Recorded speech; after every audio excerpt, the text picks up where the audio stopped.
All right, hey, welcome back, guys. I wanted to touch upon where we ended last time. So, Brian, we're kind of comparing the pros and cons, FHA versus conventional. We established some pros that are FHA, pros and some negatives, and same for conventional.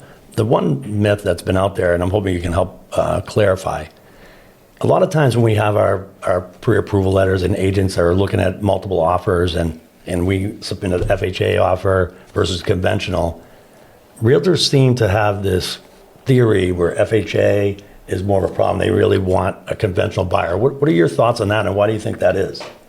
Yeah, I see that all the time. So first I always start is put yourself as the seller, all right? And I do think there's some advantages, not in all cases, but some advantages of why conventional and why they lean towards conventional. First of all, conventional requires higher credit scores. Conventional usually requires larger down payments.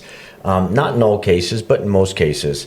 And conventional usually means that you have a high credit score, because if you had a lower credit score, then you'd be looking at FHA.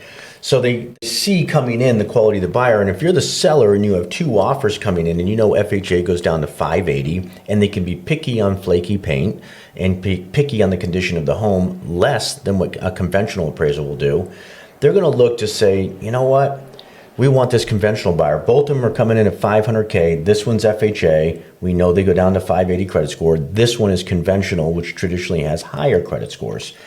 And they're less picky on the appraisal. Not major differences in the appraisal. What are some of the examples on an appraisal you could think of that maybe is okay with conventional, but FHA will balk? Like you said, yeah, like peeling paint? So FHA does not like peeling paint on the house. That's a challenge no matter what. They're required to note the condition of the paint on the home. Conventional isn't. So we could have the same appraiser. It could be Tom who goes out and does the appraisal, and Tom today has to do an FHA appraisal. He's required to talk about flaking paint.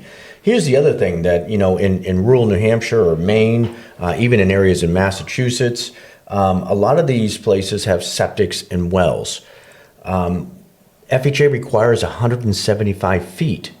75 feet from the well to the septic, okay? And it's, you know, kind of makes sense, right? If it's too close, your water's going to be a little tangy. Brown water. Yeah, brown water. Yeah, it's going to be a little tangy. Yeah. So you want to have a little bit of a space there. Conventional doesn't ask that. They're not asking what the distance is. So if you're not sure, if you're like really close, then you might be forced to be like, no, we got to take a conventional buyer. We're 50 feet apart, man. And that could be a challenge.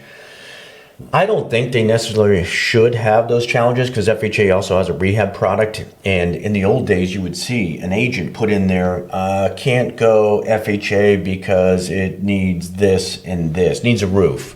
And I'd be like, no, guys, no. FHA is the product. They can give you the $25,000 to fix the roof.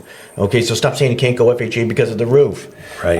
Or can't go FHA because that's the one thing that it can. You can get, you know, 300 grand, 100 grand, 75 grand to fix items with it. I think it's a terrific product. It's very forgiving. It's low down payment. Absolutely. And we're going to go into the pros and cons of a VA loan as well, up against both of those, and why I think everyone should accept the VA loan. But thank you for your service, by the way. Thank you. As a Marine. And really, yeah, exactly. So yeah, I mean, if I'm selling my house, I had two offers. They're both 500 grand. One was, you know, 500 grand conventional with 5% down. The other one was 500 grand FHA with 5% down. I'm taking the conventional. Sure. And it's just because I know the quality of that buyer is a tad bit higher. It might not be, but could be.